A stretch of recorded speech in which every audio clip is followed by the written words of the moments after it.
Mancano ancora una decina di appuntamenti, ma per l'edizione 2010 di Autunno in Barbagia si può già gridare al successo. Cifre record per la manifestazione promossa dalla Camera di Commercio di Nuoro, che ha già superato i 300.000 visitatori. Non c'è tappa che non si sia tramutata in una festa di folla. In questo fine settimana tiene banco Mamoiada, dove la vestizione e l'uscita dei mamutones e degli isocadores hanno costituito un grande richiamo, come si può intuire dalle immagini.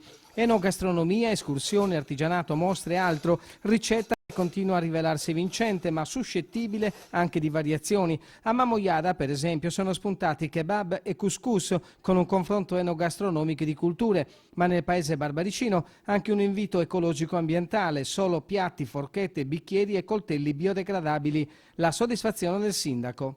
Quando avevamo iniziato 7-8 anni fa tutto sembrava molto complicato, eravamo un po' sfiduciati, pensavamo che non funzionava proprio questa formula.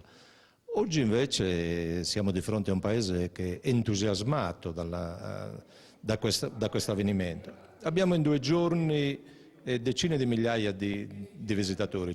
Per una piccola economia locale secondo me è molto e con questo dobbiamo confrontarci.